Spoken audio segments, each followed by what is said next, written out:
Welcome to another edition of the Blazing Beard Bulls blog. And Bulls fans, ooh, big trouble in River City is what my dad used to say. He probably still says it. Big trouble in River, except he'd probably just call me and be like, this is some bullshit. But let me tell you what, the reason we used to watch the Bulls, or the reason we used to love watching the Bulls, for as long as I can remember, before Rose, and even when Rose first got to the team, even if we didn't have LeBron, and we didn't have calls, and we didn't have limelight. What we had was a team that always tried.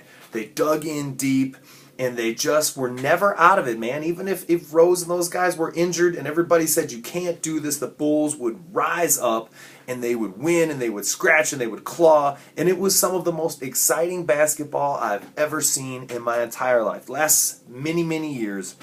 Very, very exciting basketball, even if everybody was disappointed because somebody big went down in the playoffs or some bullshit happened, whatever.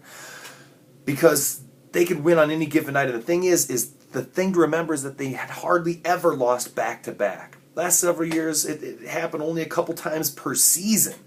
And so that's pride, even if they did lose because they're overpowered and outnumbered. And a lot of times, even though they were overpowered and outnumbered, they would rise up against that. But they have not been, and we know that joy is not there, but it starts with that scratching and clawing and that awesome defense. And now we have the most talented unit, and Rose is healthy, and Jimmy Butler is an all-star, and we've got Pau Gasol, veteran leadership, and now they're not listening to the coach, is what everybody's saying. I heard an analogy tonight about if a teacher loses his classroom, then they're just lost for good, and you can't lose your classroom like you can't lose your coach, can't lose his players. But here's the deal. I'm a teacher, right? I teach college. My students are already 10 seconds in to be like, no, this guy sucks. But here's what happens. If you lose them, if you're a good teacher, you try to get them back. And Phil Jackson had to try and get his guys back. They were all over the place, hating each other, belittling each other. And so it's very possible that was a very tenaciously defense kind of based team, just like we were. And so even if things weren't quite right, we would pull it back, we'd pull it back. And if you're a good teacher, you can pull it back, but maybe Tibbs has lost them too many times. Maybe it's not working anymore. Maybe this set of talent doesn't have to struggle like it used to. But Defensive Player of the Year, Joakim Noah, isn't even getting any calls. And the calls are awful.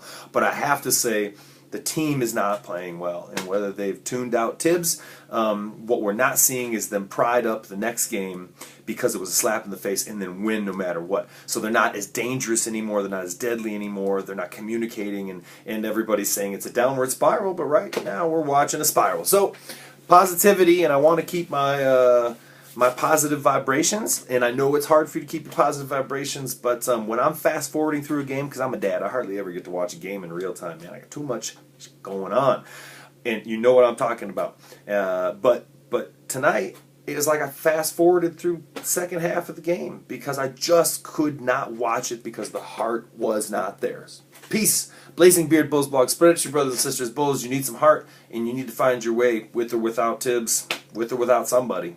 Peace.